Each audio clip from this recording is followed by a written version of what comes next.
Blue cheese, probably one of the most popular big bold cheeses on the planet.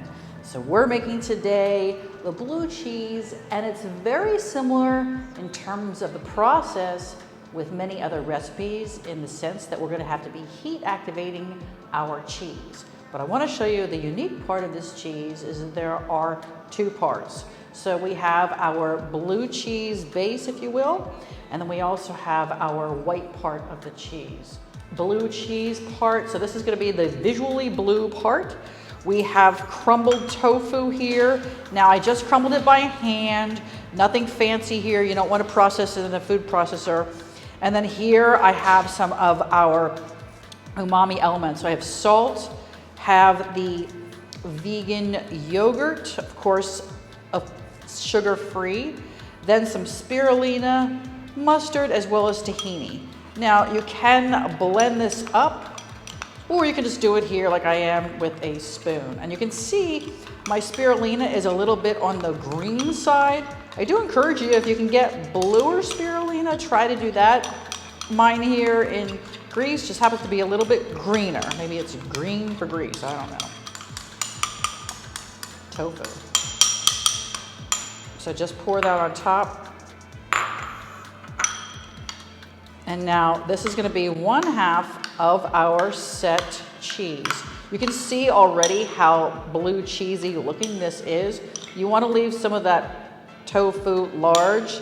Now keep a little bit of the spirulina on the side because I am going to show you when we're finishing this a little bit of a technique to make this more depth and make more specific blue-green veins to really fool the eye and make everybody thinking that this is a true blue cheese and not a vegan version. Now we're going to be working on our blue cheese base. So first of all, I'm going to be popping in my vegan mayo. You can make that yourself.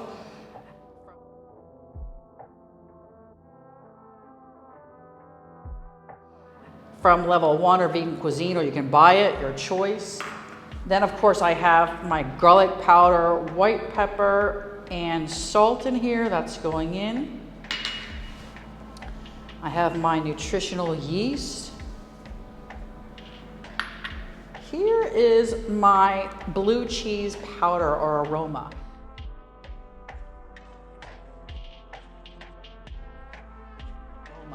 And you do get that from us chefs. If you can get it, I strongly encourage you to get it. I promise you, it will make all the difference in your cheese. If you can't get it, you're still gonna wanna make sure that you have these other flavored ingredients. And the one that's really mission critical, this cloudy liquid is actually the el-fukara juice. So that is made from making the el-fukara. It's left over, and you can look at the recipe. It shows you how to make the el-fukara, and then this is the leftover liquid after straining the cheese. Now here's our setting agent of the kappa carrageenan. We also have here our unsweetened plant milk. And last but not least, our descented or deodorized coconut oil. So all of this is going to be blended, and then it's going to be heated on the stove in the same way all the other cheeses have been done.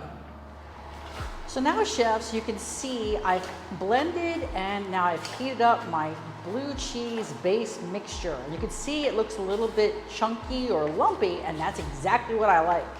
So I'm totally fine with that. As a result, that's actually going to make my cheese look even more authentic, and I can see it bubbling. And so I'm 100% happy with how this looks now. Now is when you must become a cheese artisan. Okay, so you always want to make sure that you have your form that is ready to go with plastic wrap in it. And then now I just scoop a little bit, because you don't want to put too much of the blue cheese. Because one of the biggest mistakes students make is they put too much blue. I'm gonna put a little bit more on the other side as well. They put too much of the blue cheese, and then it looks just like one big blue cheese glob. And so then I'm gonna pour some of this in the middle. And now I'm gonna put a little bit more of the blue cheese. We're just recreating veining here. And now more of this.